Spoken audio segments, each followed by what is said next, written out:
Obrigada a você. Boa tarde a todas e todos. É uma alegria estar aqui. Muito obrigada para Feliz, né, o Sarau do Binho, Litera Sampa, todo mundo que faz essas histórias acontecerem. É uma alegria muito grande poder subir, né, para a roda, para o lado mais alto da roda, porque a gente está aqui numa roda de conversa, e poder mediar com essas três figuras. São três figuraças. Elas dizem sempre que elas ficam nervosas, mas quem fica nervosa sou eu, com essa responsabilidade de estar aqui conduzindo a conversa. E quando eu cheguei aqui hoje, eu tive uma surpresa. Tem a pessoa, uma das pessoas, né, que cuida desse espaço, que pensa esse espaço, a Isabel, que é minha xará.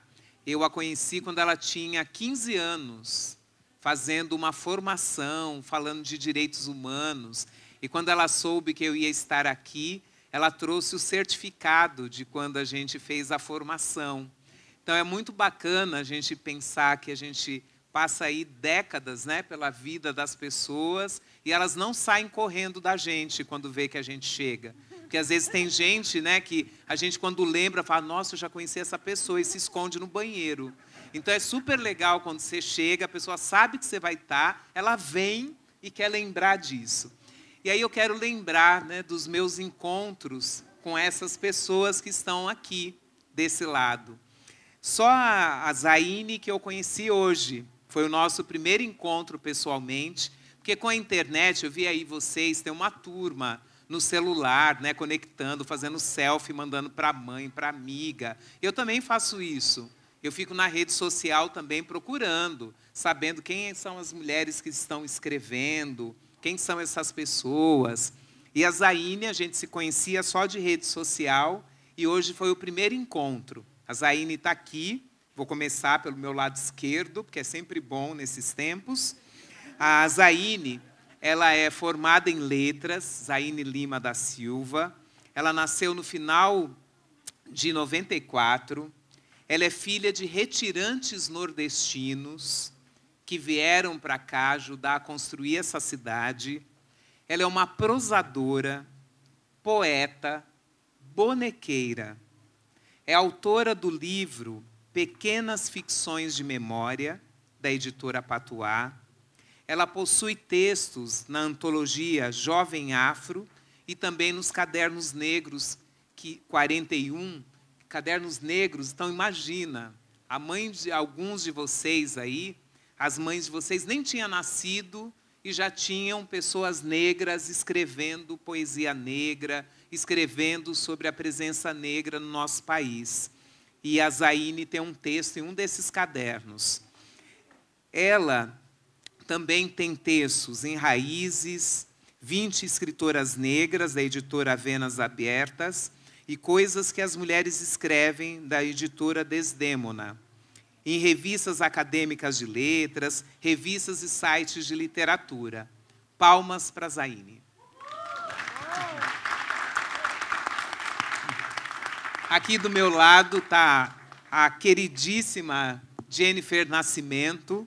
Jennifer com 2 Fs. Olha como ela é importante. Está vendo só?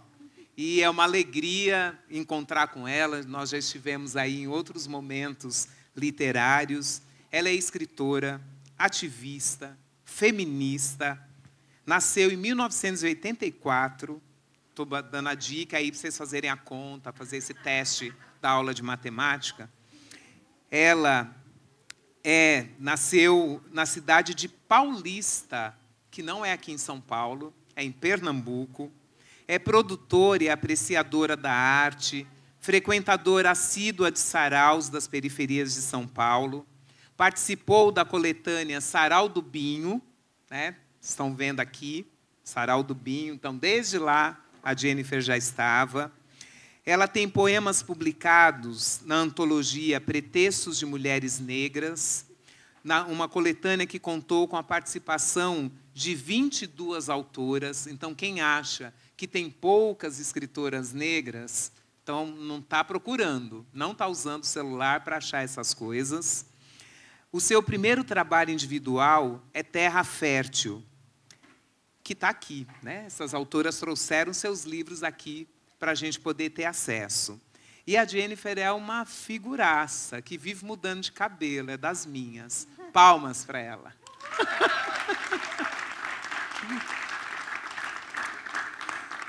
E lá na pontinha, a gente tem aí uma participação internacional, ela só está na pontinha para facilitar para a Amanda, que também veio, né, convidada para esse momento.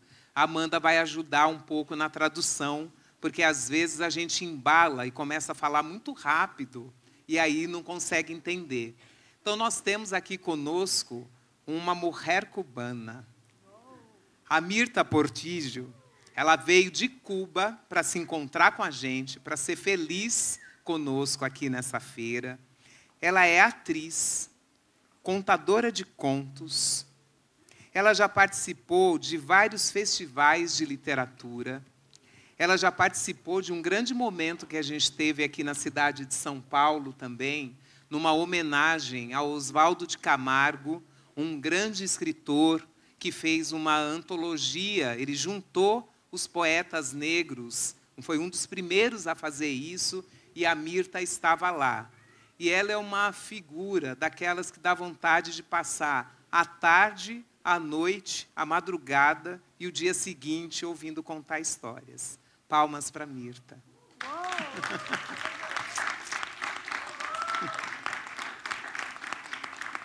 Então, é uma alegria estar aqui, poder, né, a gente... o Litera Sampa é uma rede de bibliotecas comunitárias, tem bibliotecas espalhadas na cidade de São Paulo, também em Mauá e em Guarulhos, e nós fazemos já há 9 anos um evento que chama Litera Sampafro, que é um momento de discutir as literaturas, mais que discutir, conhecer mesmo, ler os textos de autores negros, ler textos de literatura africana e afro-brasileira. E esse ano a gente falou, vamos fazer isso junto com a Feliz. O Litera Sampafro vai para a Feliz. A gente tem que juntar as nossas forças, né? Além de espalhar eventos pela cidade, como a gente tem feito, né? Todo mundo achava que a literatura ia acabar, que as pessoas não iam ler mais, que ia todo mundo ficar só no celular. Aí a gente usa o celular para falar de literatura. Então, além de espalhar os eventos pela cidade, o que a gente tem feito é também nos juntar para fazer mais e ficar mais fortes. Então, hoje é um Litera Sampafro cubano, aqui dentro da Feliz. É isso que a gente está fazendo. E aí a conversa, né, a proposta é a gente conversar mesmo, e aí eu combinei, eu vou fazer uma primeira pergunta, e cada uma tem 10 minutos para responder essa primeira pergunta. Depois eu vou fazer uma segunda pergunta, e aí elas vão ter 5 minutos, e aí a gente combinou que quando o tempo estiver acabando, eu faço um sinalzinho assim, né? Eu cruzo a perna, seguro, mas elas precisam olhar para mim. Então, se elas passarem o tempo, vocês me virem de perna cruzada, e elas não olham, vocês dão uma diquinha assim, tá? Para elas olharem para mim, para a gente poder ter tempo para conversar. Então, uma primeira pergunta, vamos fazer a pergunta para quem veio de mais longe nos visitar. Então, a gente vai começar com a Mirta, respondendo a primeira pergunta. Ela vira o olho, ela finge que não gosta de começar, mas ela adora. Então, a Mirta vai ser a primeira. Esse ano, né, o tema da Feliz, né, está dizendo aqui, meu corpo, a minha marca no mundo.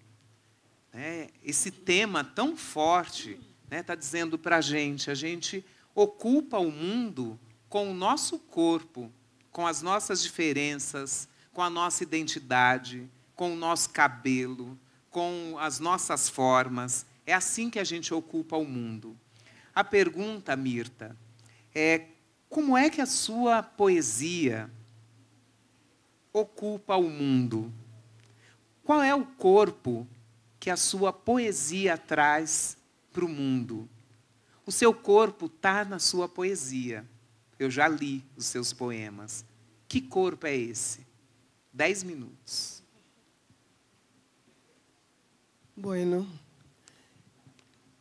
la poesía que escribo sale de mis sentimientos, de todo mi cuerpo. Si no siento, no puedo escribir, no puedo. Es mi poesía, una poesía de amor y de erotismo, porque eso es lo que me inspira. Yo fui por muchos años una mujer maltratada, psicológica y físicamente. Fui maltratada. Nunca pensé que podía ser una mujer feliz. Pensé que mi vida toda iba a transcurrir en el maltrato, el llanto, la tristeza. Pero tuve la suerte de que el maltratador murió. Yo me alegré muchísimo. Tenía que haber sido antes. Tinha que ter acontecido antes. Pero no soy asesina. Mas ela não é uma assassina. Tenía que esperar que Olofi lo llamara. E tinha que esperar que Olof o chamasse. Pero hace 8 años fui consagrada. En la mía cabeza fue consagrada por Yemayá. Mas faz 8 anos que ela foi consagrada a Iemanjá. Y Yemayá me prometió liberarme de ese castigo. Iemanjá prometeu liberá-la desse castigo. Y lo cumplió.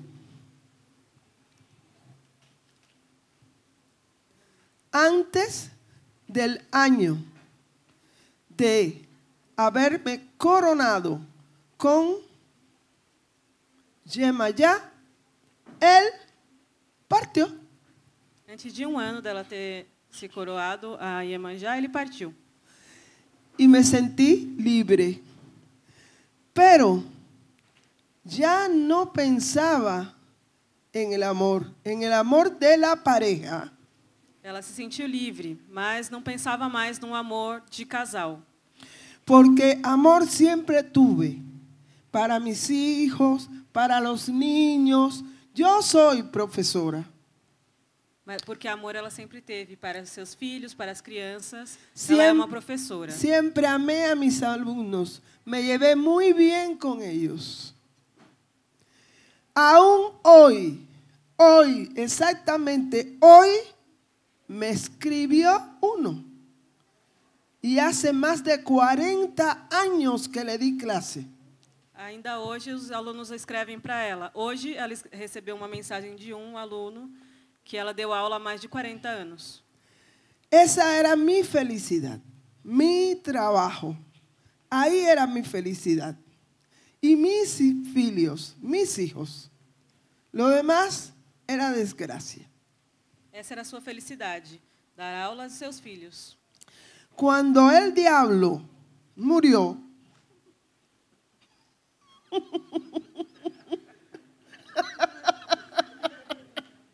cuando el diablo murió, yo pensé que seguía con los cuentos. Los cuentos cambiaron mi vida. Yo fui una mujer antes de los cuentos y otra después de los cuentos. Los cuentos me llevaron a muchos países. España, Francia, Italia, México, Colombia. Muchos países. Con los cuentos. Después que el diablo murió. Os contos, as histórias mudaram a vida dela. Os contos a levaram para muitos países. E Espanha, Colômbia, França, Suíça. Era mi vida, pero Yemayá, cuando fui coronada, me aseguró que yo iba a tener un hombre para mí. Quando ela participou dessa cerimônia, Iemanjá garantiu para ela que ela teria um homem para ela. Yo no lo creí. E ela não acreditou. pero fue así. Llegó ese hombre. Llegó un hombre diferente, un hombre ¿cómo decir? Amoroso, gentil, respetuoso de mi trabajo, de mi manera de ser. Con el diablo yo tenía que ser una y fuera del diablo otra.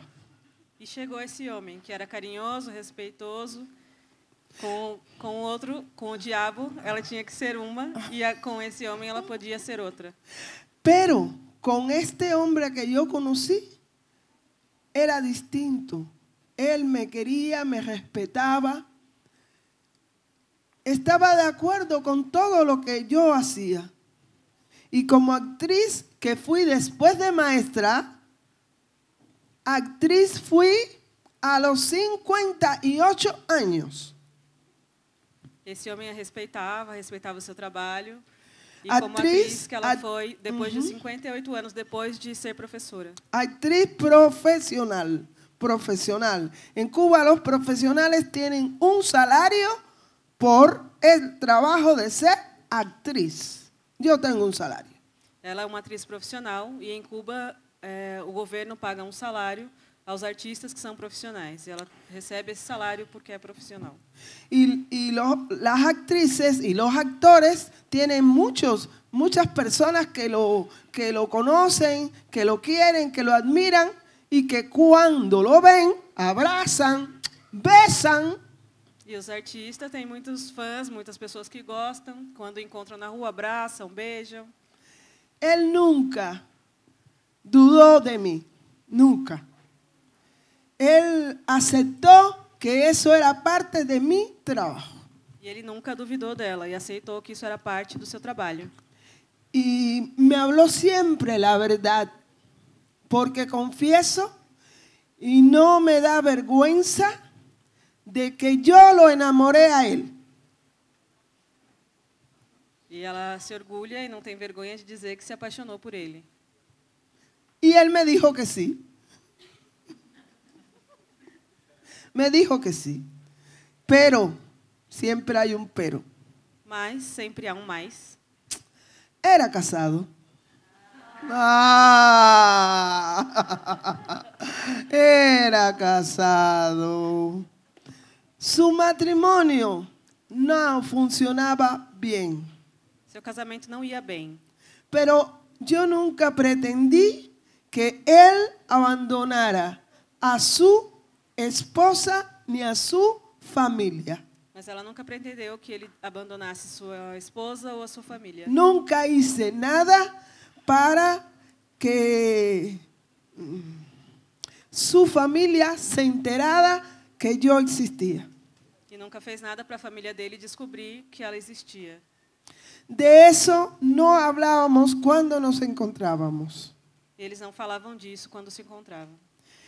Y cada vez que tenía un encuentro con él, E a cada vez que eles se encontravam, yo quedaba en un estado de felicidad tan desconocido y tan grande ela ficava num estado de felicidade tão desconhecido e tão grande que tenía que manifestarlo de alguna forma. que tinha que manifestar isso de alguma maneira. Y mi forma fue a través de poemas. E a forma dela foi através dos poemas. Esos poemas solo lo escribía para él y para mí. Esses poemas ela só escrevia para ele e para ela. Pero luego, acá, Mas logo, ella, me invitó a venir a Brasil. a convidei a vir ao Brasil. Y como su novio es poeta, E como meu companheiro é poeta, yo mandé esos poemas para que él dijera si le gustaban, si servían o no. ela enviou para ele os poemas para saber se ele gostava, se eram bons, se serviam ou não. La sorpresa fue que me dijo sí, y aquí está el libro. A surpresa foi que ele disse sim, e aqui está o livro.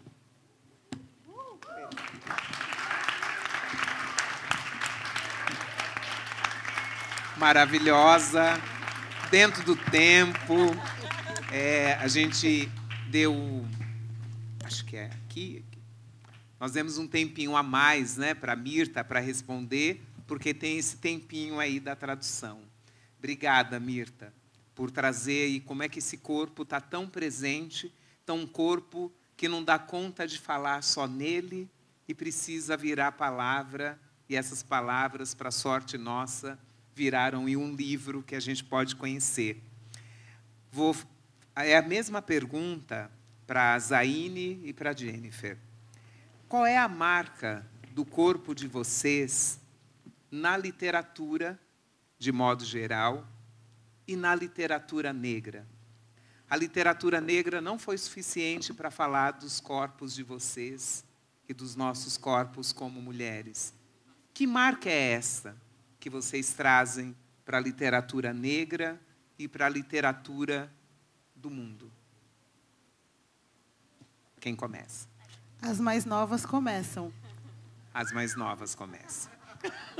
Será Por isso que a Mirta começou. Ah, não, é porque era convidada. Achei injusto. Boa tarde. Um prazer estar aqui, dividindo mesa com vocês e com vocês todos da plateia. Eu sou tímida, sempre falo isso porque é capaz de eu gaguejar. E aí todo mundo já sabe que é porque eu sou tímida e fica tudo bem. Eu escrevo desde criança. Eu fui alfabetizada para escrever especificamente. Fui alfabetizada em casa aos 5 anos, quando o meu pai faleceu. E eu precisava de alguma coisa para ser distraída, porque eu ficava insistentemente perguntando à minha mãe se meu pai ia voltar. E ficava perguntando, meu pai vai voltar ou não? E aí ela pediu para um namorado da minha tia inventar alguma coisa que me distraísse o suficiente para eu não lembrar do meu pai. E aí ele me ensinou a ler e a escrever. E foi nesse contexto que eu aprendi, que eu fui alfabetizada e comecei a escrever poemas já com 5 anos. Então, eu tenho papeizinhos em casa de eu escrevendo e desenhando ao mesmo tempo, com data e assinatura. Era muito engraçado, que eu sempre descrevia o que eu ia fazer. Aí, se eu fosse escrever, eu colocava, isto é, um poema e um desenho. E aí, fazia o poema e o desenho. E depois, na escola, continuei escrevendo. Tive a sorte de ter professoras de português muito atentas, que viram que eu gostava de escrever e me incentivavam a escrever. Então, qualquer atividade de sala que tinha que escrever, me colocavam para escrever e ler para os outros colegas de classe. Depois, quando eu terminei a escola, eu participei de um concurso da Universidade de São Judas, que foi o primeiro prêmio que eu ganhei com literatura aos 17 anos. E aí que a minha família acordou para essa minha necessidade de escrever. Eu era uma criança quieta, gostava de brincar sozinha. Sempre fui muito chorona também. E aí achavam que tinha alguma coisa estranha em mim, até perceber que tinha algum sinal de sensibilidade em mim e dar valor ao que eu escrevia. E aí comecei a publicar em antologias. Minha primeira publicação foi com 18 anos, então faz 7 anos que eu publico. Apesar de ter 24 anos, sou um pouco nova para a literatura, no contexto brasileiro, uma mulher negra escrevendo e publicando, enfim. Comecei bem cedo e enfrentei algumas coisas no momento que entrei na universidade, que comecei a cursar letras. E a academia, a universidade, especificamente onde eu estudei, que foi a Universidade de São Paulo, tinha um recorte literário muito específico de homens brancos, com uma literatura absolutamente ocidental e racista. E, quando eu cheguei na universidade, a menina que eu era, que escrevia os poemas, os contos, as histórias, não tinha mais espaço na literatura. E aí eu pensei, o que eu vou fazer agora da minha vida?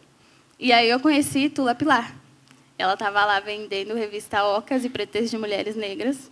E foi o primeiro livro que eu li que falasse de uma questão racial.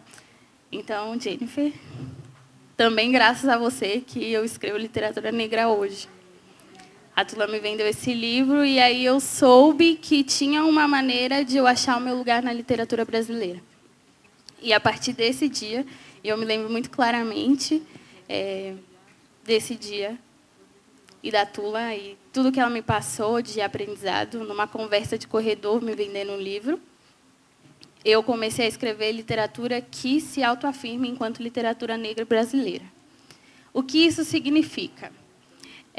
A literatura negra fala sobre vivências de pessoas negras. Como nós somos um país racista e um país que teve um passado colonial escravocrata, existem diferenças na vivência de uma pessoa negra brasileira e uma pessoa branca brasileira, de história de vida, de percepção, de relações interpessoais. Existem diferenças no que nós somos enquanto indivíduos, mas também enquanto grupos sociais.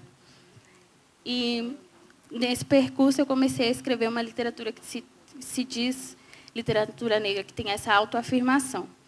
E mesmo dentre a literatura negra existe um outro problema, que é o problema de gênero. Mesmo dentro da literatura negra, que já é um nicho específico da literatura, que vende muito pouco, tem muito pouco alcance. Por exemplo, a gente teve a visibilidade grande da Conceição Evaristo, que é uma escritora negra, já idosa, e que só chegou à fama, ao reconhecimento de escritora da proporção que ela é agora na velhice. E, com certeza, ela não começou a escrever agora na velhice. São anos tentando alcançar o espaço dela na literatura. E também são essas mulheres que são mais velhas e que estão chegando à fama agora que abriam caminho para uma Zaine existir, para uma Jennifer existir. A gente deve muito a elas, porque não foi nada fácil achar espaço nessa literatura. E a minha literatura, especificamente, vem desse lugar, de uma menina, filha de um homem negro e de uma mulher branca, ambos nordestinos, que vieram... Meu pai veio de Pernambuco, minha mãe veio da Bahia, e que cresci aqui em São Paulo, que é uma cidade muito violenta para pessoas negras, porque se vê como o polo do Brasil, isso causa muita desigualdade. Inclusive, meu pai foi assassinado no Capão Redondo. Então, é muito engraçado estar aqui hoje, falando sobre como resistir e, ainda assim, produzir arte, né? Porque eu acredito que a literatura, especificamente, parte de dois lugares, da inteligência e da sensibilidade. Eu acho que são os pilares para a produção da literatura. E ser uma pessoa sensível num mundo bruto como esse também é uma dificuldade. E, sendo mulher, que tem toda uma carga de trabalho e de servidão à sociedade, também é outra dificuldade. Como você arranja tempo e condição psicológica para produzir arte? Essa foi uma questão para mim, enquanto criança, que desde muito cedo aprendi que ser negro era ser violentado e morto. Então, para mim, foi uma questão como ultrapassar as barreiras psicológicas e transcender a dor para a literatura, e também no sentido de que, vista como mulher negra, eu sou vista apenas como um corpo, como ser vista também como um cérebro, como ser vista como alguém capaz de produzir conteúdo de arte e intelectualidade no Brasil. E a academia me mostra todas essas barreiras. Então, perguntar em sala de aula era um auê, porque a pretinha vai falar.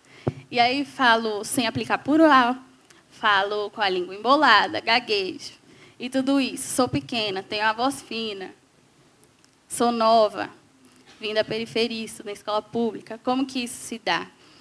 Então, a produção literária, partindo desse lugar, é uma produção que requer muita força da gente. Acho que a Jennifer vai concordar comigo, que, ao mesmo tempo em que a gente tem que deixar fluir muita coisa, a gente tem que se munir de muita força para colocar as coisas para o mundo, né? Porque você publica um texto e você não sabe para onde ele vai, quem está lendo. Ainda bem, eu tive sorte de ter muitos bons leitores. O meu livro é dedicado à Conceição Evaristo, eu consegui entregar para a Conceição, pessoalmente, para ela. Muitas pessoas especiais para mim, minhas referências leram o meu livro. Então, para mim, isso é sem tamanho, assim. Eu me acho muito ousada de ser tão nova e já ser lida por tanta gente, que eu acho maravilhosa, assim. E eu acho que é isso.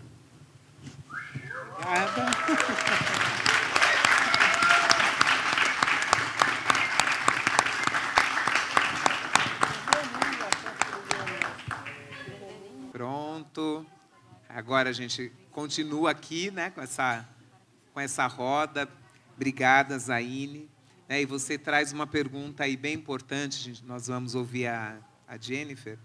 Você traz como uma pergunta, né? Como arranjar tempo nesta cidade, nessa selva de pedras, com todos os desafios que uma cidade impõe, para seguir produzindo e para seguir sendo sensível?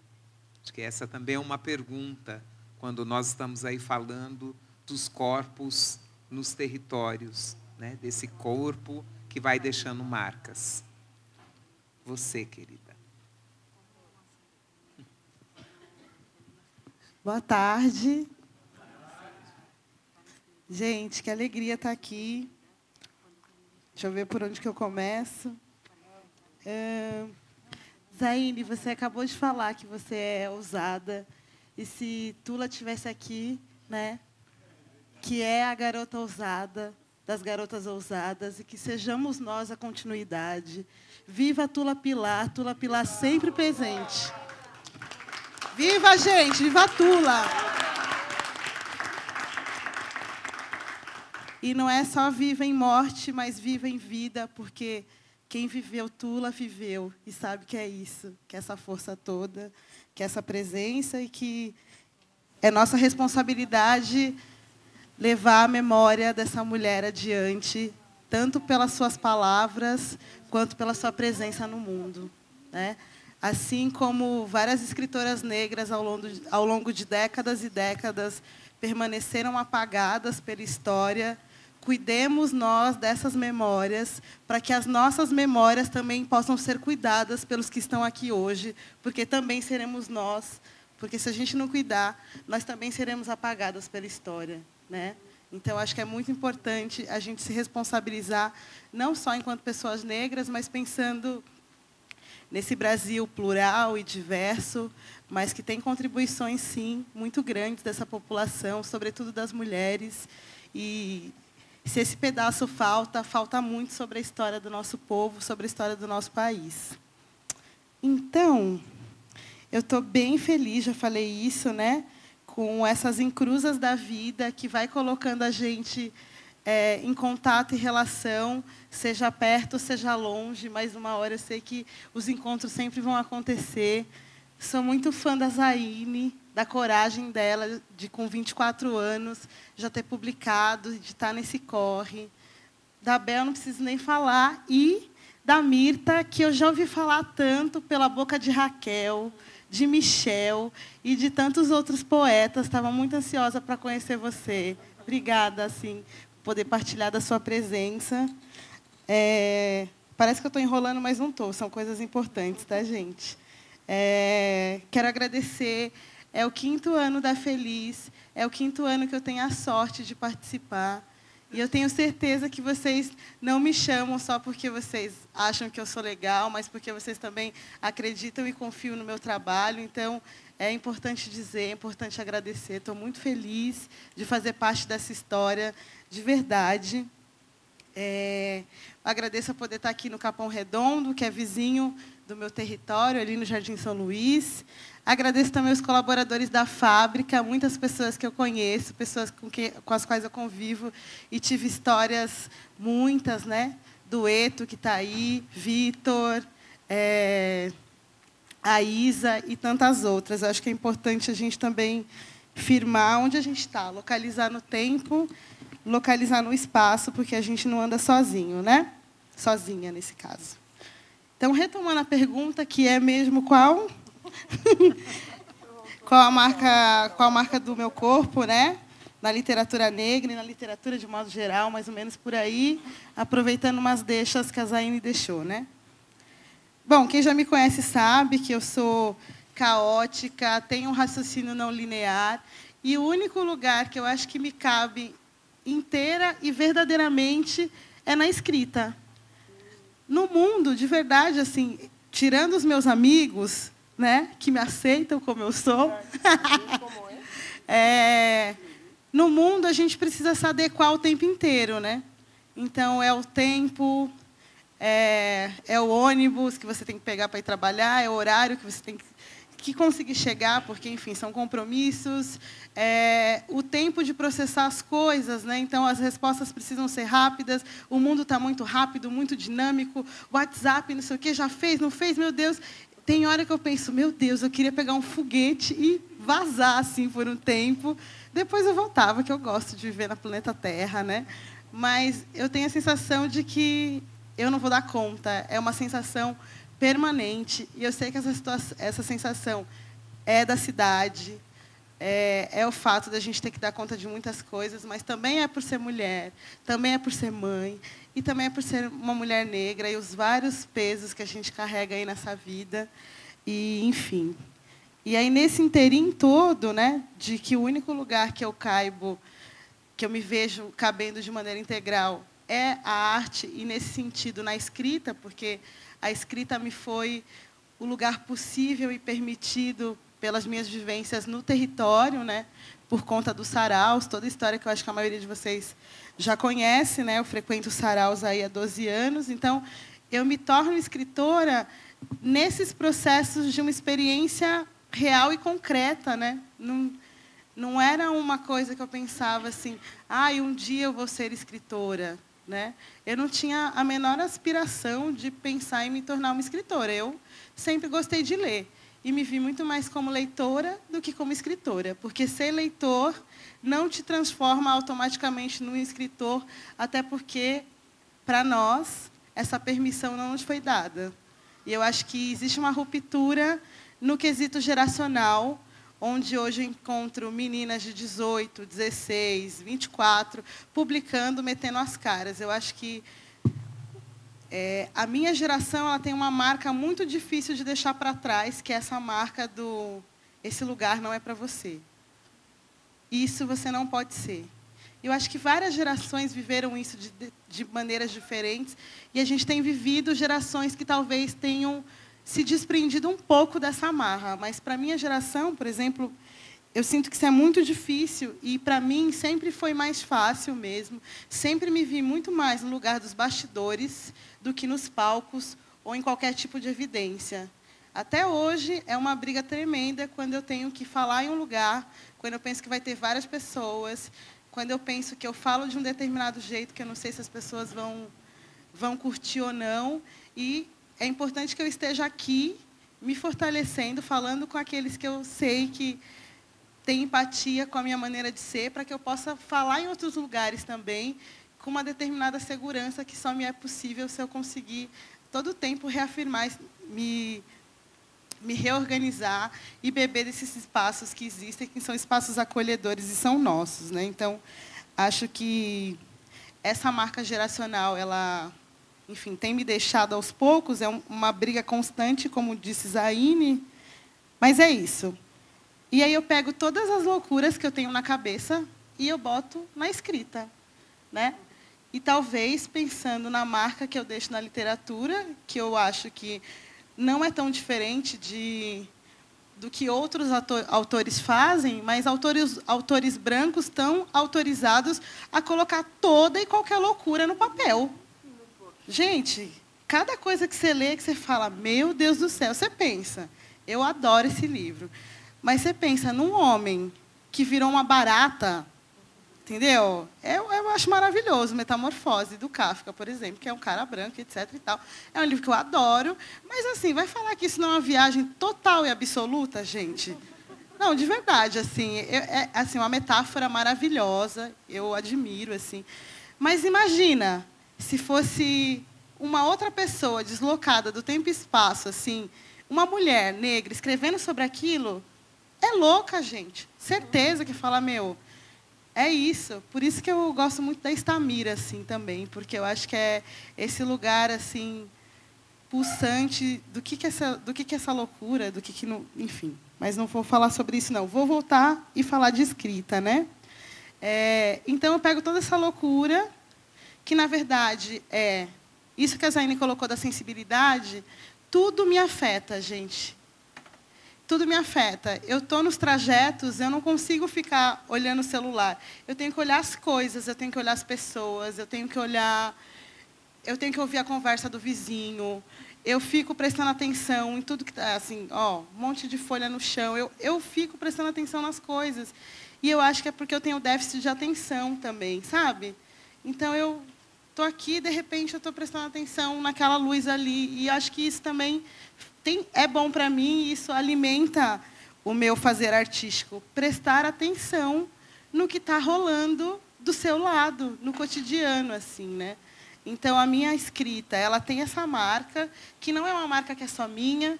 Muitas mulheres negras também utilizam o cotidiano como lugar potente de dar vazão àquilo que está ali em você a partir do que está à sua volta, né? Seja lavando uma louça, seja pegando o metrô, seja falando no telefone, seja se sentindo rejeitada, seja amando alguém. Eu acho que é a gente transformar tudo aquilo que passa pelo nosso corpo, tudo aquilo que nos atravessa, e botar isso no papel, né?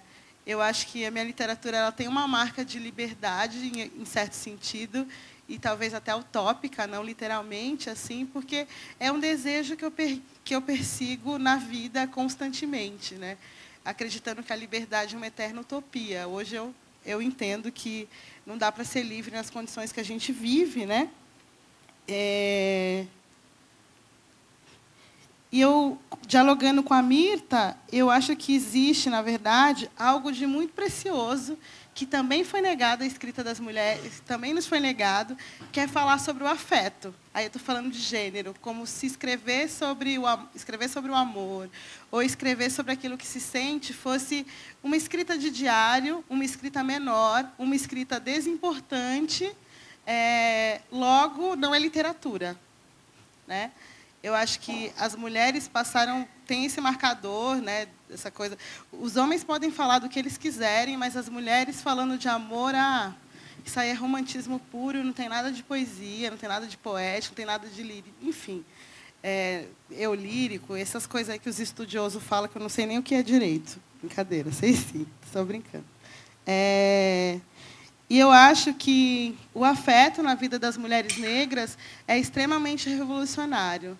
Toda vez que a gente fala sobre o afeto, sobre ser amada, sobre as dores que a gente tem, sobre aquilo que a gente sonha, eu acho que a gente cria mundos possíveis. No imaginário da nossa escrita, ainda que não seja literal, a gente cria mundos possíveis de existir, né? E o que é a literatura, se não o sonho também, né? Se não é esse momento que a gente desconecta do real e se conecta com algo que está escrito, que muitas vezes a gente nem sabe quem foi que escreveu, mas, em alguma medida, aquilo vai nos atravessar. Então, eu acho que é muito revolucionário, e eu percebo que, dentro da literatura negra, hoje, existe um movimento de mulheres negras falando sobre isso. E eu acho que essa também é uma marca de gerações que já vinham trazendo isso, mas que hoje isso já pode ser um pouco mais naturalizado e não visto como menor, até porque a história negra sempre foi contada numa perspectiva de muita dor e sofrimento. E a gente poder falar de outros lugares de vida e de existência é importante para a gente construir novos caminhos. Eu imagino que os nossos ancestrais não querem que a gente fale só de dor e sofrimento, e querem também que a gente projete outras possibilidades, e que, ainda que exista dor e sofrimento, que isso também possa caminhar junto com processos onde a gente pode sonhar com outro mundo, uma outra sociedade, ou com um abraço, ou com um beijo. Também não quero ser tão utópica, né? Estou falando de toque mesmo. Meu corpo, minha marca no mundo, e meu corpo, enquanto minha marca no mundo, precisa ser visto, precisa ser olhado, precisa ser tocado com carinho e com respeito. Por isso também a importância do erotismo, né, que a Mirta trouxe, que eu acho que também tem sido revolucionário, pensando literatura negra, literatura de mulheres. Aí, só para fechar, que eu acho que é importante falar disso, que a Zaine também falou, sobre acreditar na nossa escrita. Qual é a condição da nossa escrita, né? E aí eu posso falar de um marcador, né? Moradora de periferia, mulher, mãe, nordestina, mas, enfim, não quero nem colocar tanto todas essas caixas das opressões. Eu quero dizer qual é o tempo que a gente tem para escrever. Primeiro, que se você acordar de manhã, sentar e falar, agora eu vou escrever, meu filho vai falar, mãe, e o suco de laranja que você ia fazer para o meu café da manhã? Ou a minha mãe mesmo que fala, filha, levanta, vai dobrar uma coisa, vai fazer um negócio. Não, não, não. Depois você escreve mais tarde. É importante? É do trabalho? Né? O que é escrita importante e o que é escrita não importante? Né? Então, não dá. Eu não tenho esses momentos de princesa, de eu vou sentar e eu vou escrever. Eu gostaria de ter esses momentos. Então, eu acabo escrevendo na loucura do dia. Né?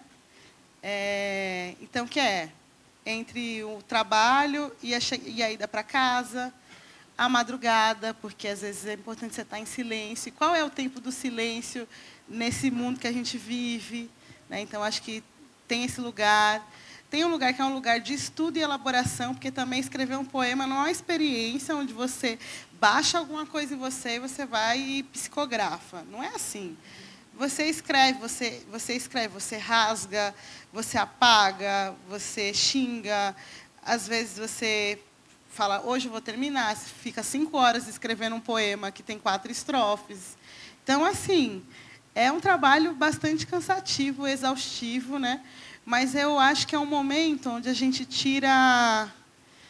É onde você se presenteia. Eu tenho colocado a escrita um pouco nessa chave, assim, né? Eu tenho escrito bem menos do que eu escrevia antes. Isso também me dói, mas, enfim, são processos do tempo. E eu tenho pensado, qual é o tempo que eu me dou para mim? Então, o tempo que eu me dou para mim, já que eu não consigo fazer outras coisas que eu também gostaria de fazer, toda vez que eu paro e sento para escrever, seja antes de dormir, ou seja de manhã quando eu acordo, ou seja no celular, é um tempo que eu estou dando para mim, e é um tempo que eu estou me presenteando, porque eu também acredito na escrita como um processo de cura e de autodescoberta, em que a escrita revela coisas que nem eu sabia sobre mim, né?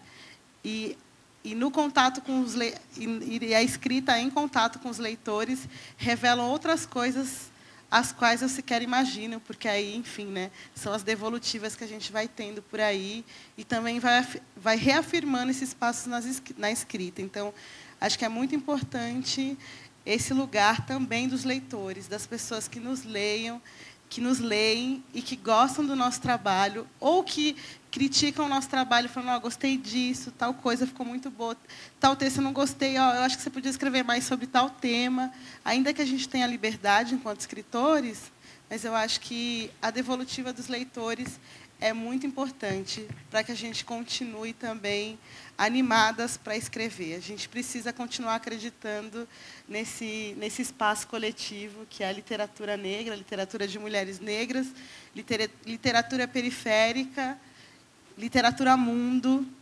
literatura corpo, literatura vida. É isso. Obrigada, Jennifer.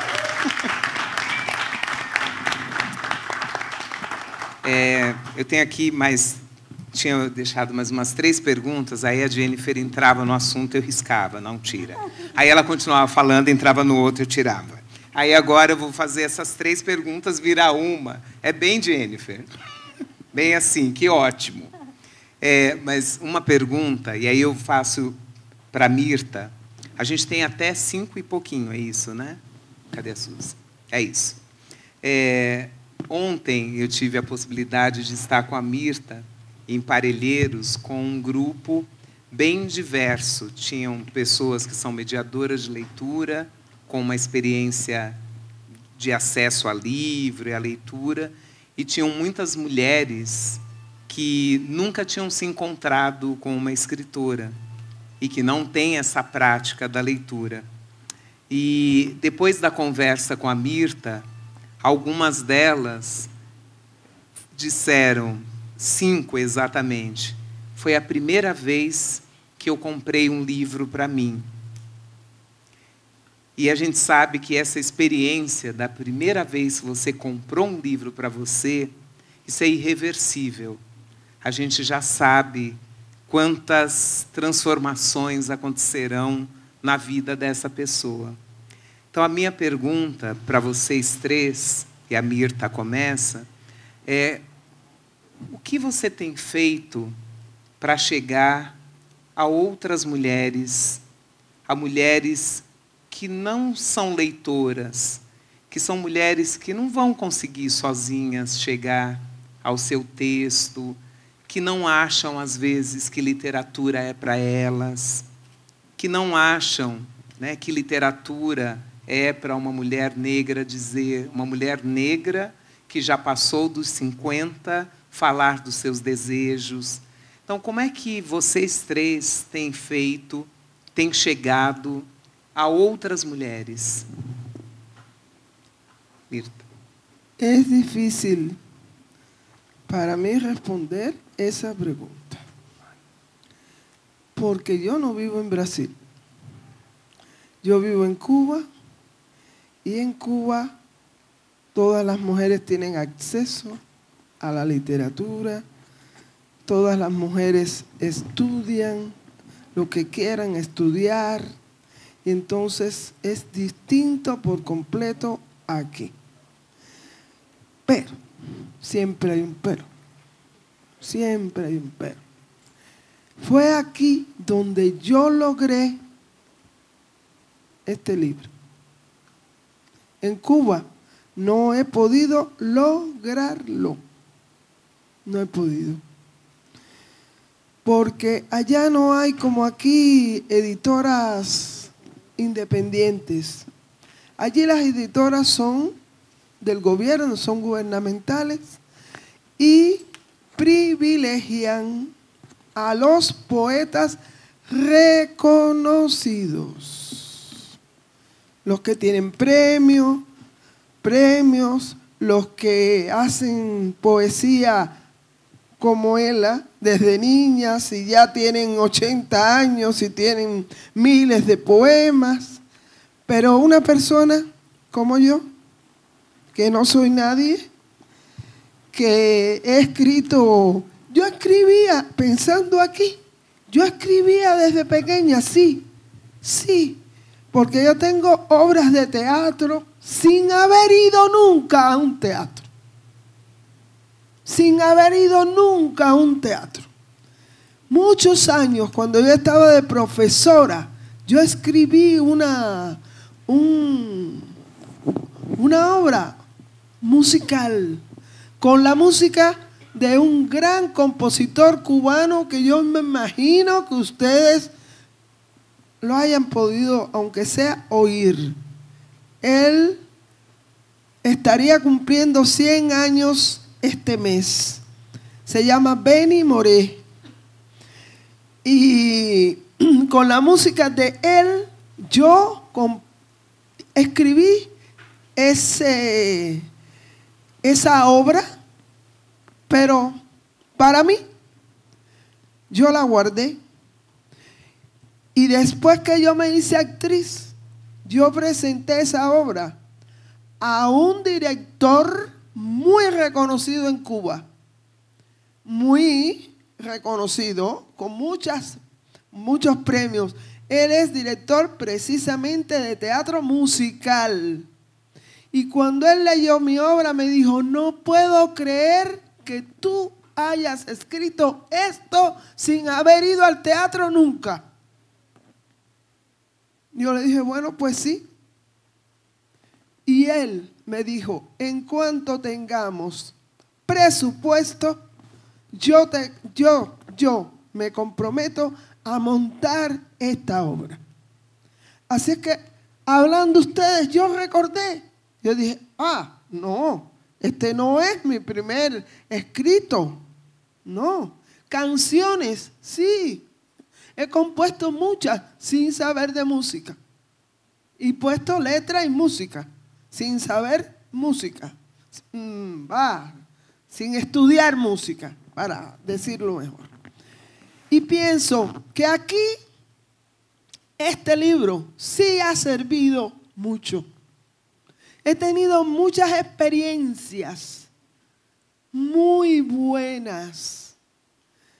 La primera vez se presentó en el Sarao de Michelle, ¿cómo se llama? Elo de la Corriente. Y Michelle dijo que era un libro para las mamitas, para las mujeres que tenían mi edad y ya estaban como jubiladas, retiradas del pensamiento de amor de pareja. Y una señora asistente dijo que no estaba de acuerdo con eso, que este libro no era para las mamitas, que este era un libro para las mujeres. Y eso a mí me llenó de una satisfacción tremenda, porque la han comprado los hombres también. Tú lo viste ayer. Los hombres también han comprado el libro. Y es un libro, bueno, se llama Una mujer como yo. Y al ser adquirido por los hombres, yo me he quedado así como sorprendida. Ellos me han dicho, voy a leer con mi pareja el libro. Y ha sido, yo pienso que ha sido un libro sencillo, porque no es un libro con grandes pretensiones. No. Creo que es un libro para que las mujeres, bueno, todas, pero fundamentalmente escrito para las mujeres que tienen ya más de 60 años y piensan y están casi convencidas de que el amor se terminó y de que las sensaciones amorosas no existen. Y yo les digo que no, que es mentira, que el amor está ahí, las sensaciones están ahí. Solo hay que encontrar la persona que toque el punto indicado, que toque ese lugar para que las sensaciones broten, surjan y ya después no quieran morir más.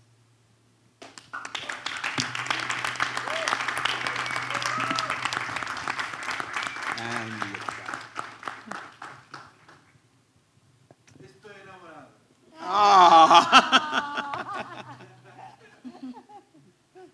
O que eu vou falar agora? Você pode falar mais nesse contexto brasileiro? Você tem circulado muito com muitas jovens. Eu imagino que aconteça quando você está no meio de jovens que também passam por esses momentos de silenciamento no espaço acadêmico, mas também nos espaços mais democráticos que a gente vive. E como é também ser ouvida por mulheres mais jovens, mais velhas, né? Ou jovens há mais tempo? Não quer responder primeiro, Jenny? Pode ser. Você quebrou a do começo, vou agora fazer essa.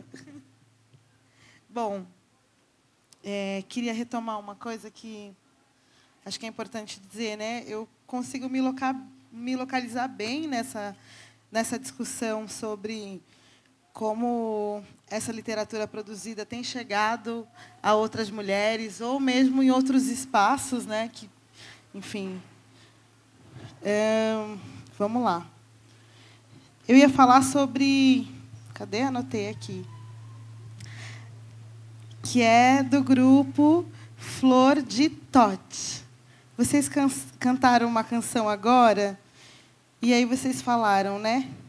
A simplicidade mais bonita, a simplicidade é mais bonita nessa fumaça que cura. Isso me pegou tanto. Fiquei pensando, anotei, né? Porque senão eu esqueço. E depois eu fiquei pensando, a simplicidade é mais bonita nessa palavra que cura também, né? Fiquei pensando nisso. E pensando que nessa localização, né, de como a literatura vai adentrando outros espaços, eu acredito que como a minha escrita está muito ligada ao cotidiano e uma simplicidade mesmo, de uma simplicidade de olhar as coisas, talvez de um não rebuscamento, de uma coisa simples, como se fosse uma conversa com a sua amiga, nesse sentido, né, de conseguir colocar essa presença dessa forma na literatura, que eu vejo que essa escolha, e que não foi uma escolha consciente, mas acho que é meu lugar de conforto, né, dessa escrita simples, e que eu acho que consegue acessar as pessoas, isso me possibilitou, né, possibilitou que minha literatura adentrasse os mais diversos lugares. E aí, quando eu estou falando os mais diversos lugares, eu estou falando desde o dono da bicicletaria, que meu pai deu o meu livro de presente, dizendo, olha, minha filha tem um livro. Ele falou, tua filha tem livro o quê, rapaz? Vou trazer, tu vai ver. Ele levou o livro, e o rapaz da bicicletaria é um exímio leitor, né? Meu pai também não sabia disso. E esse rapaz me parou na rua e falou assim, nossa, o Luiz falou que a filha dele era escritora, mas eu não sabia que você escrevia desse jeito. Eu gostei demais. E aí eu comecei a dimensionar que as pessoas do meu bairro estavam lendo o que eu escrevia. E eu moro na rua de cima e as pessoas da rua de baixo. Isso começou a ficar muito forte para mim, porque quando eu escrevia, eu não sabia onde isso ia dar, nem onde ia chegar. Mas nem se eu tivesse sonhado, eu ia imaginar em acertar tanto, porque, de fato, eu gostaria que a minha literatura fosse lida pelas pessoas que moram no meu bairro ou que têm realidades muito próximas das minhas, né? A gente consegue isso também, as pessoas que vão no sarau acabam acessando nossa literatura, mas eu acho que hoje eu conto com vários e várias infiltradas, que são professores e professoras muito comprometidos, não só com a minha literatura, mas com a literatura que a gente produz nesse território. Como é que a gente conseguiu, né, com muita força, adentrar algumas bibliotecas, como... Esqueci o nome do programa, gente. Como é? Ajuda aí, Binho. Não. É que a gente está nas salas de leitura... no Leituras. Obrigada, Silvia. Então, alguns títulos foram comprados e estão em todas as salas de leitura. Então, isso também nos ajuda para que meninos dessa escola que estavam aqui, por exemplo, também possam acessar. As próprias bibliotecas comunitárias são um espaço, assim, gente, que é isso, né? Não atendem só um determinado público de criança ou jovem, né? É a mãe que vai junto, que acaba folheando um livro. Eu tenho... A biblioteca aí de Jeane é prova disso, aí, do círculo que elas fazem com mulheres, que eu acho que é belíssimo, né? Eu acho que são muitas entradas, mas acho que ainda é muito pouco. Acho que ainda é muito pouco, visto que a literatura hegemônica ela tem muito mais ramificação do que as nossas literaturas. Então, acho que há um longo percurso ainda a ser percorrido. E eu acho que a minha contribuição, enfim, acho que existem vários livros, vários temas, vários gêneros, mas eu fico muito feliz também de que, em vários momentos, diversas pessoas me falaram, o seu livro foi um livro que eu li até o final, foi o primeiro livro que eu li até o final. Nossa, eu não sabia que tinha pessoas que escreviam falando dessas coisas que você fala, que é sobre a vida, sobre o café, sobre o arroz que queima, sobre coisas que são vistas como coisas desimportantes, né? Eu acho que quanto mais a gente conseguir mostrar para as pessoas que as nossas vidas e as nossas histórias são o que a gente tem de mais precioso, e que elas importam, é que a gente vai despertar cada vez mais outras pessoas nesse movimento revolucionário de escrever. E aí eu digo também que o movimento revolucionário de escrever não tem a ver só com se tornar escritor, né? Porque, às vezes, a gente cai muito nesse lugar comercial, que é vou me tornar uma escritora. Eu acho que é escrever. Porque, se Mirta não tivesse escrito, as escritas dela guardado, como é que ela ia publicar no segundo momento? Eu acho que são fases distintas, né? Então, a gente não escreve para ser escritora, a gente escreve porque a escrita é um exercício de libertação, um exercício de cura, um exercício de eu existo, então eu vou contar essa história, né? eu quero muito apresentar a sua literatura, Mita, para minha mãe, assim, porque minha mãe escreve cartas e mais cartas. E eu falo, mãe, ela não consegue acreditar. Então, às vezes, a gente precisa pluralizar as histórias. Não basta só a história da Jennifer, a história da Zaine, a história da Jennifer, da Zaine, da Mirta, da Tula, da Elisandra, da Raquel, da Miriam Alves, da Conceição, porque, às vezes, a minha história não toca você, mas a história da Zaine, pela maneira como ela escreve, ou como ela conta, toca, e assim vai. A gente também não precisa querer ser a única que vai fazer isso. Eu acho que é um movimento que não acaba, que começou antes de nós, que vai terminar muito depois de nós. E agradeço. Acho que o sarau, sobretudo, acho que também são esse lugar onde a gente também consegue acessar outros espaços, assim. Mas fiquei com essa provocação de pensar outros espaços de mulheres para chamar essa mulherada para ler junto. E produzir escrita, se não escrita no papel, escrita com o corpo também, né? Porque a gente tem que lembrar que, no Brasil, ser alfabetizado é um privilégio também, né?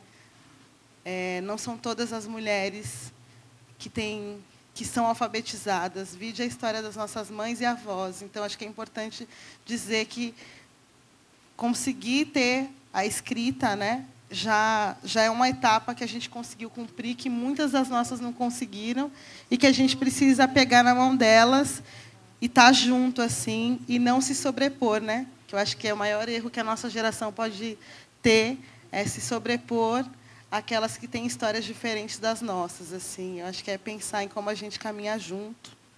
E é isso. Espero não ter falado demais.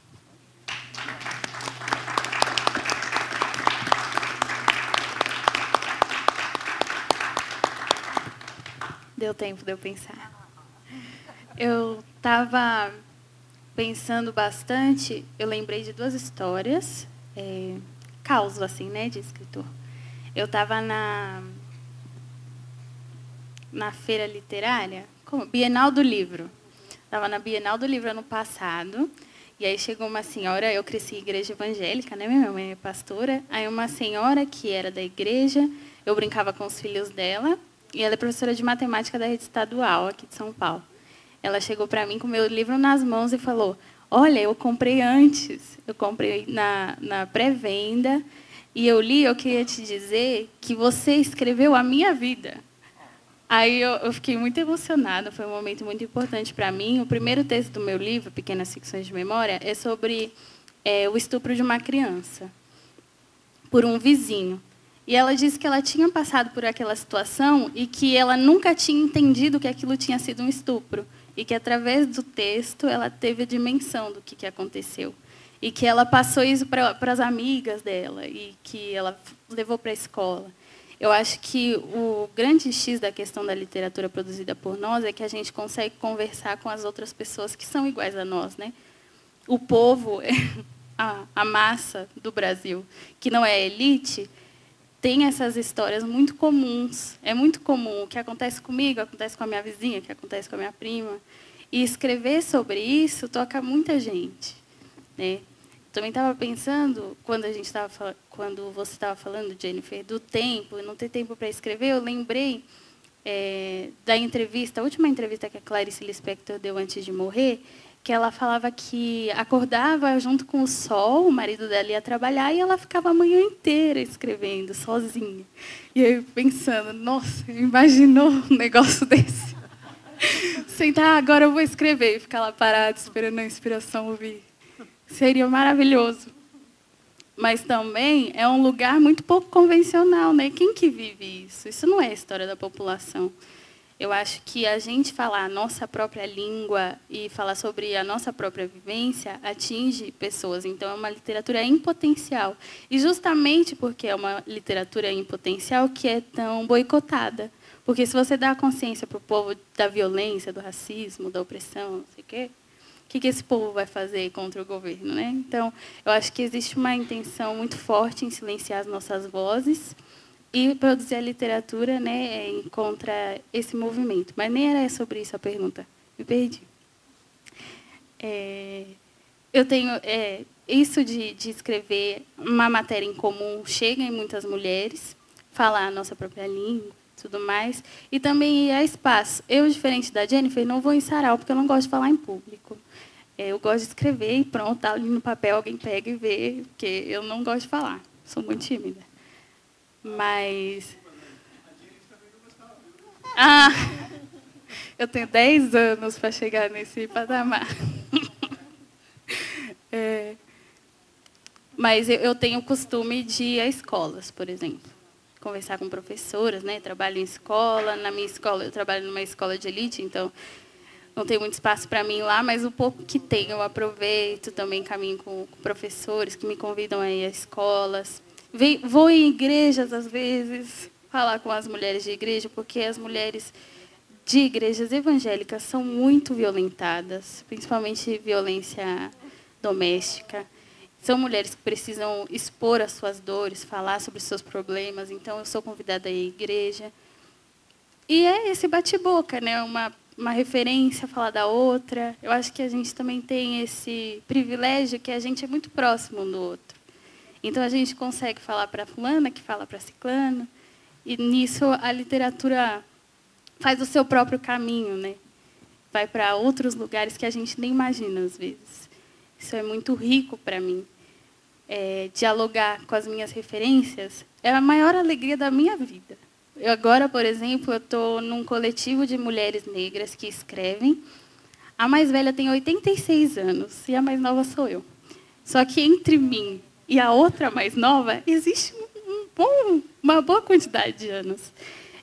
Eu tenho muito a aprender, eu fico muito, muito feliz, porque eu sei que essas vozes abriram esses caminhos e que elas me ensinam o que eu escrevo. Então, eu só pude começar a escrever a literatura que eu escrevo hoje quando eu li Jennifer, quando eu li a Tula, quando eu peguei pretextos de mulheres negras e falei, é isso aqui que eu quero fazer. Porque antes disso eu estava perdida lá, escrevendo qualquer coisa que não fazia nem sentido. Tem um monte de texto porcaria guardado em casa. Meu Deus do céu.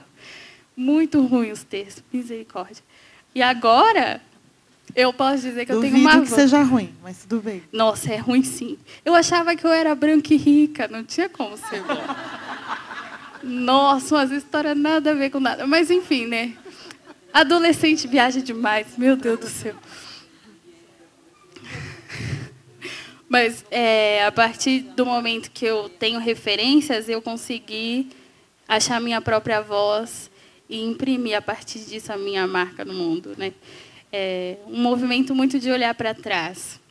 E, a partir do que passou, me construir. O meu livro, ele tem a minha cara e a cara da minha avó na capa, assim. A minha avó foi uma mulher que morreu analfabeta, mãe de 14 filhos, que veio da Bahia para São Paulo porque já não tinha mais o que fazer, ficou viúva muito jovem, vendia cocada, a cocada não estava dando conta para a família, aí foi vindo um de cada vez para São Paulo, veio todo mundo, agora está todo mundo aqui. E a minha avó faleceu em 2012. Quando a minha avó faleceu, eu perdi muito o meu chão, assim, porque quando meu pai morreu, a minha mãe só trabalhava para sustentar os 3 filhos. Então, quem me criou foi a minha avó. Quando a minha avó morreu, eu perdi a minha mãe. Eu já não tinha pai, e perdi a minha mãe. E aí eu falei, cara, o que eu vou fazer? Porque é muito engraçado, não sei se todo mundo passa por isso, mas toda vez que alguém que eu amo morre, eu fico com medo de perder as lembranças. Então, eu preciso registrar de alguma forma. Foto não é suficiente, vídeo não era muito de fazer naquela época, então eu escrevia todas as histórias que eu lembrava da minha avó, comecei a escrever tudo, assim, num esforço de documentar mesmo a existência da minha avó, porque ela tinha morrido, mas, para mim, ela continua muito em mim, sabe, no que eu sou, no que eu penso, no que eu sinto. Então, foi esse exercício de registrar a história da minha avó e também da mãe do meu pai, que eu nem cheguei a conhecer. A família do meu pai, a maior parte foi assassinada, então, e outros morreram de velhice, como os meus avós. E tudo que eu pude recolher de informação, nome e sobrenome, que é uma coisa tão simples e que, para a gente, às vezes, é uma grandeza você descobrir o sobrenome dos seus avós, sabe? Então, eu fui registrando tudo e aí deu vida a esse livro, que é o meu primeiro livro solo, né? O primeiro livro que é meu de cabo a rabo. E que é o meu xodózinho, assim, porque é a minha avó todinha. Mesmo quando sou eu, é a minha avó. Essas vozes que ecoam dentro da gente. Minha avó é essa pessoa. Tô com muita saudade dela, inclusive. Obrigada. Obrigada aí pela partilha. É assim que a gente começa, né? Eu não gosto de falar. E aí a gente vai falando o quanto fortalece, né? Tem o outro lado da fala é a escuta, né? Aqui muitas de nós, né, são filhas do silêncio, dos silenciamentos. E aí a gente começa a falar para ouvir aquilo que a gente não estava conseguindo ouvir. E isso vai dando uma força e vai dando coragem. E aí a gente vai falando tanto que o tempo vai passando e vai chegando ao final. Então, a questão é o seguinte, nós temos 6 minutos para fechar essa conversa. Ou a gente pode abrir para uma pergunta para quem não está aguentando e precisa perguntar, ou a gente poderia deixar para cada uma delas ler alguns dos seus textos. A gente pode decidir isso juntas. Ler textos, né? A gente merece esse presente. Então, esses últimos minutos, a gente vai deixar para cada uma estar lendo seus textos. Vai lá, tranquila. A Mirta já está preparadinha lá com os seus. E aí a Mirta... Aqui a Mirta está falando de um jeito que todo mundo está entendendo. Então, talvez nem precise fazer a leitura em português. Pode ser? Então, cada uma lê pelo menos 2 dos seus textos e a gente encerra. Pode ser, Mirta?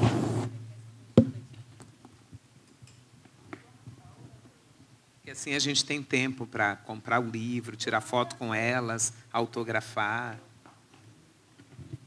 Eu vou fazer como hacía Fidel. Metía el pie. ¿Saben lo que es meter el pie? ¿No saben? Van a entender ahora. La primera, la 12 creo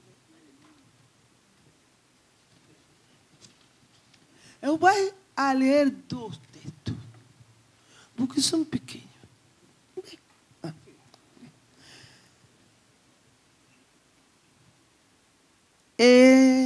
Una mujer como eu.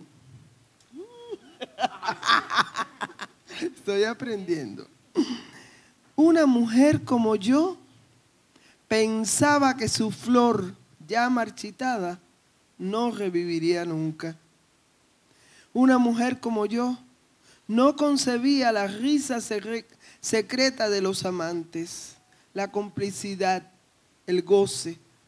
Una mujer como yo perdió el camino, la certeza, la sonrisa verdadera, la felicidad que brota desde adentro. Pero una mujer como yo puso su empeño en realizarse. Una mujer como yo olvidó la desconfianza, la tradición, la moral falsa. Por eso, una mujer como yo ahora vuela, canta, ama.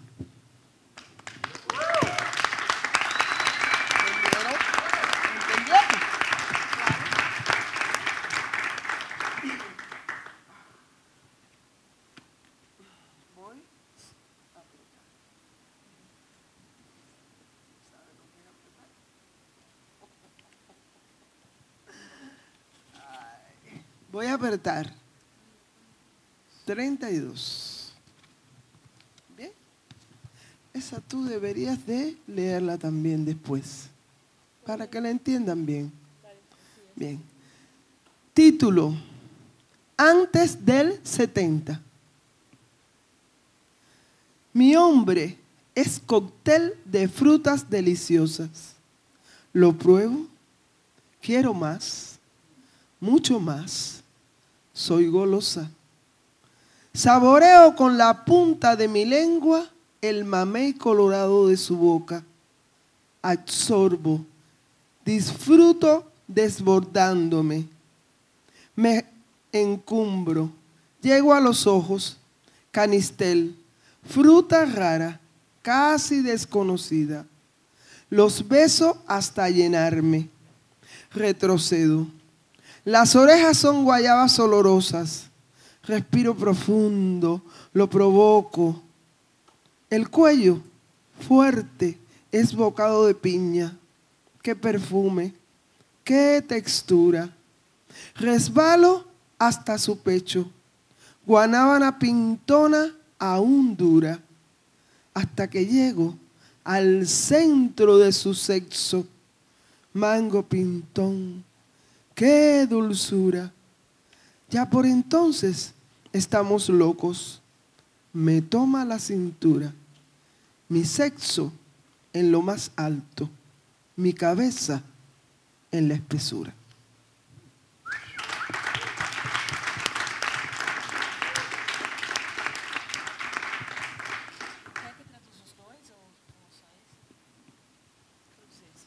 Antes dos 70. Meu homem é um coquetel de frutas deliciosas. Provo, quero mais, muito mais, sou gulosa. Saboreio com a ponta da língua o mamei avermelhado de sua boca. Absorvo, desfruto transbordando. Vou subindo, chego aos olhos, canistel, fruta rara, quase desconhecida. Os beijo até me cansar. Volto um pouco. As orelhas são goiabas perfumadas. Respiro fundo, o provoco. O pescoço forte é fatia de abacaxi. Que perfume, que textura. Escorrego até seu peito. Guanábana madura, ainda dura. Até que chego ao centro do seu sexo. Manga madura, que doçura. Então, já estamos loucos. Me pega pela cintura. Meu sexo no mais alto, minha cabeça na espessura.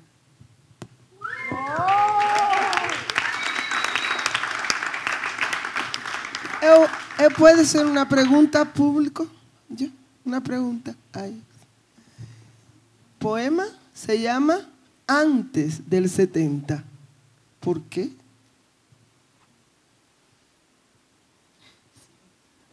Déjalo pensar un poco enquanto ella está. Que piensen. ¿Por qué? ¿Por qué el poema se llama Antes del 70? Para ficar pensando.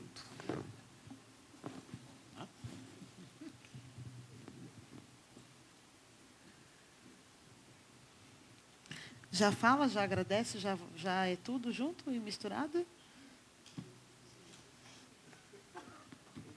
Não, eu vou ler só então, tá bom? Para não quebrar o clima, senão...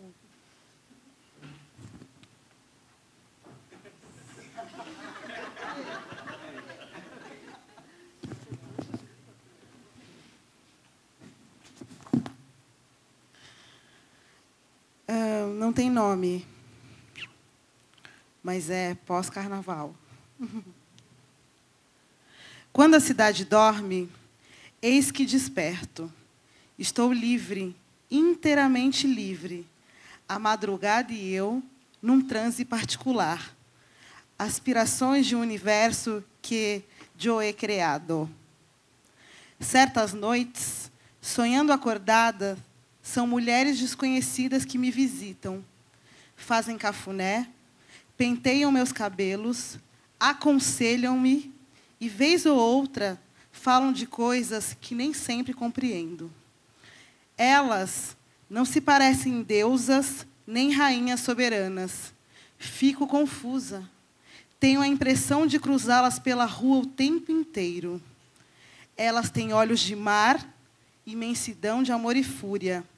Quero mergulhar, mas sinto que ainda não estou pronta. No serenar da noite, fronteiras deixam de existir. Admiro minha nudez suntuosa e me convido para dançar um blues solitário de minha própria autoria. Minhas dores transcendem em movimentos de alumbramento. Quantas existências ligadas à minha se fundem nessa hora? Quantas existências ligadas à minha se fundem nessa hora? Impossível mensurar.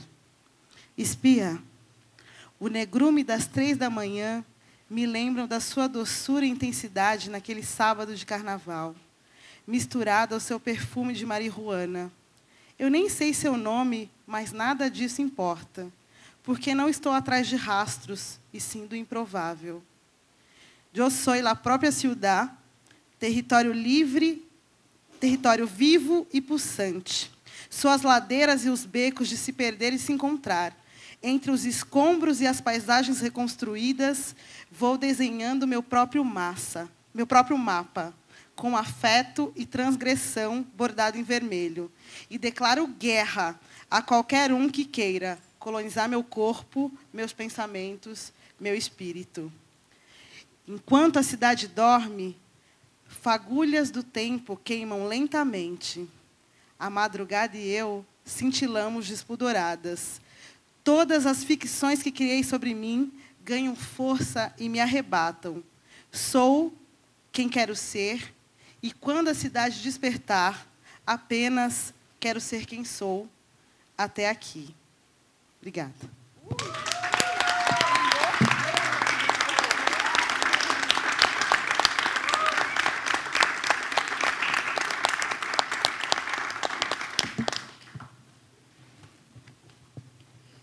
Vou ler um poema que eu escrevi para minha avó, já que eu falei dela. Eu ia ler outro, mas mudei de última hora. Vó, quem vai arrancar minha dor de cabeça, tratar de curar minhas enfermidades, se quando a senhora morreu, as tias mudaram de casa e os pés das tuas folhas todos foram postos abaixo nas reformas, porque um daqueles vizinhos comprou a casa e construiu mais outra. Quem passa na nossa rua nem reconhece. O lugar é outro, mudou toda a vizinhança. As cores e as formas não são como antes.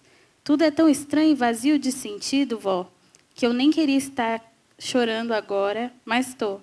Porque se a senhora soubesse que eu beijo boca de mulher, de homem, de gente que é os dois, ou nenhum nem outro, se a senhora soubesse que eu falo palavrão, que eu arranjo briga na rua e saio nua, se a senhora soubesse que tentei me matar, que nosso vizinho me molestou em 2002, se a senhora soubesse que sou esperta demais, que me tornei professora e letrada, se a senhora soubesse que roubei seu dinheiro, e o anel azul bijuteria como se fosse ouro, se a senhora ouvisse meu choro agora, avó, me xingaria, daria uma palmada de chinelo bem no meio da palma da minha mão direita e olharia fundo nos meus olhos, atrás dos óculos, usando um subdialeto baiano arcaico, falaria o que eu nem lembraria no dia seguinte, como agora.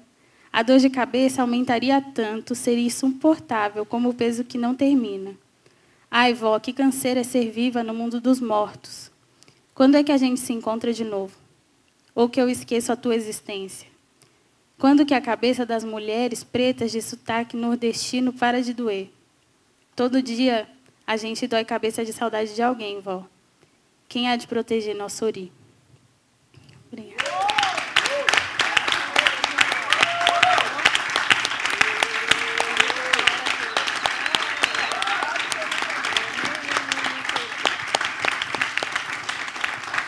Afe Maria. Vocês põem a gente em cada cilada, hein?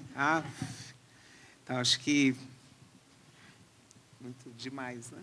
Todas vocês. Então, acho que a gente, pelo menos uma fala, cada uma, para a gente fechar essa história. Eu já faço a minha. Obrigada por ter... Acho que não tem coisa mais importante para a gente fazer em qualquer tempo. E nesses, então, não há nada mais importante do que a gente se acariciar com palavras. A gente poder se olhar nos olhos, fazer isso que a Feliz tem feito aí tão bem. Então, eu agradeço esse carinho dessa tarde. Obrigada, meninas. E aí, acho que cada uma Quero insistir, porque a resposta nadie sabe. Ou todos sabem. Todos saben. Todos saben. Antes del 70, ¿estudiaron matemática ustedes? Eu sou matemática. Antes de 70 vem o 69. Olha só!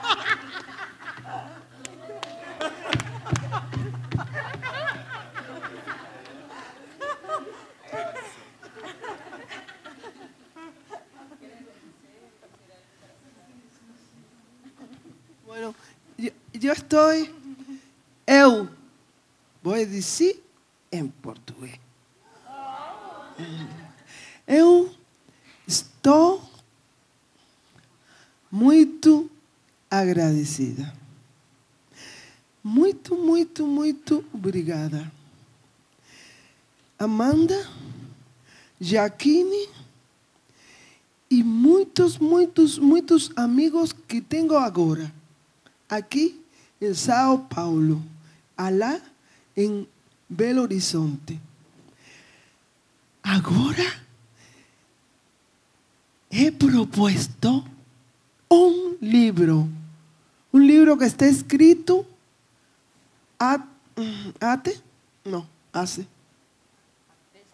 desde 8 anos. Livro que conta ponto por ponto a minha vida. Toda.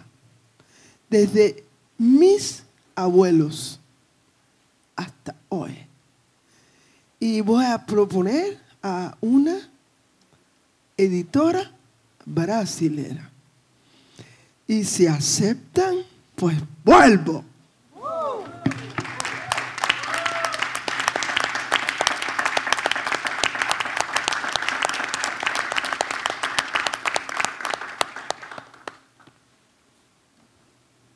Bom, agradecer a organização da Feliz.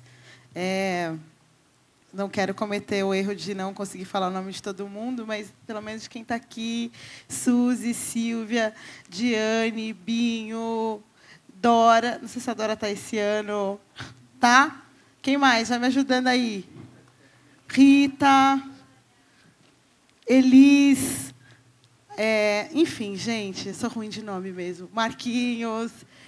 Todo mundo que está super envolvido aí na Feliz, que eu sei que é uma produção de várias mulheres também, e isso é bem importante, né? Reforçar essa força feminina dessa feira, não só nos bastidores, né? Mas acho que a gente que está aqui, em tudo que elas propõem, assim, é feito com muito carinho, muito cuidado, fico muito feliz. Agradeço de ser cria desse espaço, né? Me coloco aqui na condição de quem bebeu da fonte e que devolve e que, enfim, quero continuar bebendo dessa fonte. Agradeço muito o encontro de hoje, estou super emocionada. A Zaine é uma escritora que eu admiro muito, eu acho ela brilhante e fico muito feliz em poder partilhar esse momento com ela, com a Mirta e com tantas outras mulheres. Assim. Acho que a literatura me colocou em lugares que eu jamais imaginei que eu estaria. E eu agradeço a força do universo, das deusas, das Iabás, todas, por estar aqui, porque se estou aqui também é por alguma missão muito maior do que eu posso imaginar em terra. Obrigada, gente. Obrigada mesmo.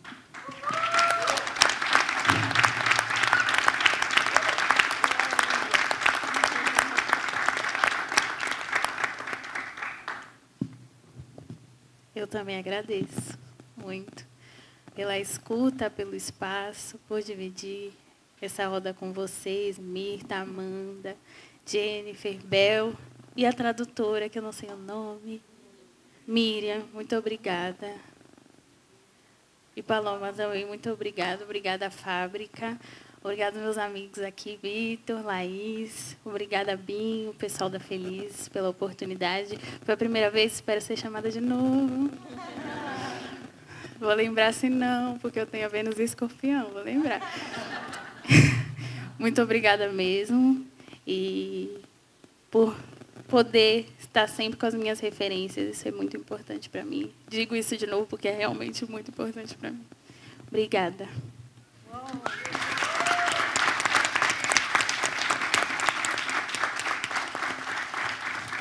É isso, eu vida longa para Feliz, uma coisinha, né? Gente, eu vou dizer porque vai ficar gravado, isso me obriga um compromisso público de fazer isso, que é, depois de 5 anos, eu estou aí produzindo meu novo livro, se chama Quando Eu Voltei Não Tinha Mais Sapatos, então aguardem, acho que não sai esse ano, mas sai o ano que vem, janeiro ou fevereiro, então para vocês vibrarem junto comigo, para fazer acontecer aí, depois de 5 anos, um próximo trabalho. Tá bom? É só isso que eu queria dizer mesmo. Obrigada. Vibrando. E vida longa para Feliz. Aí.